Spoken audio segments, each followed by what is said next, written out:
Un deuxième débrief au bout de la deuxième semaine, est-ce que ça, c'est pas complètement abusé? La réalité, c'est que c'est plus une annonce, ça fait pas partie du challenge de faire le débrief, en l'occurrence ici. Vu que je fais une pause à ce challenge. Et oui, je fais cette vidéo pour vous annoncer, parce que je ne m'y attendais pas, mais il y a des gens qui ont attendu mes vidéos jour après jour. C'est-à-dire mes parents. Non, en vrai, pas que, mais d'ailleurs, big up à eux. Merci à eux de m'avoir suivi tout le long. C'est pas fini. Le challenge n'est pas fini. J'ai fait 15 jours, j'ai fait la moitié. C'était long, c'était dur, c'était compliqué. Et c'est la raison principale pour laquelle j'ai décidé de faire une pause en fait. Parce que je dors, je mange, je bois, je vis pour ce challenge depuis 15 jours et c'est épuisant. C'est pas comme si c'était un challenge de faire 30 vidéos YouTube en 30 jours. On parle de fiction et vu que je veux mettre la barre assez haute en termes de ce que ça raconte, je veux pas juste faire un truc avec une flopée de plans qui veulent rien dire. Mais c'est de commencer à devenir vachement épuisant mentalement, surtout que j'ai un petit peu d'autres facteurs qui sont venus perturber un petit peu mon challenge. On m'a beaucoup posé la question de c'est quoi les raisons pour lesquelles tu as commencé ce challenge. Il y en a beaucoup, mais la première, c'est principalement de créer, faire quelque chose.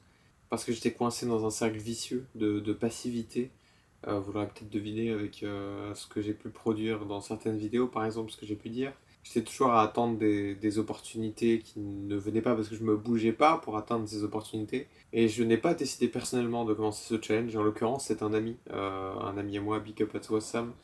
Je sais que tu regarderas cette vidéo aussi, qui m'a poussé à faire ce challenge pour justement arrêter de rester dans ma zone de confort et me lancer concrètement dans la création. Et il était temps, il avait raison. C'est lui qui me manage un peu, c'est un peu mon manager. Et en l'occurrence, du coup, j'en ai discuté avec lui. Est-ce que je devais continuer à faire ce challenge parce que je sentais que je commençais à être cramé.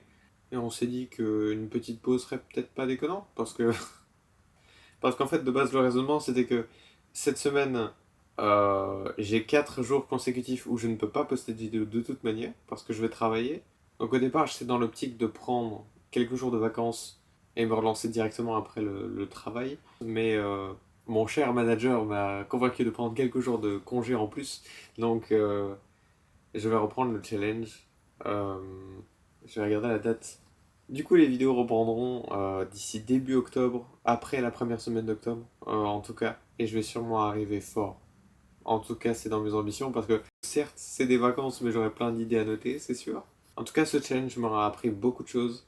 Notamment que, en vrai, avec une idée, on peut déjà aller bien loin. En tout cas, j'espère que vous avez kiffé suivre jusque-là, parce que c'est que le début.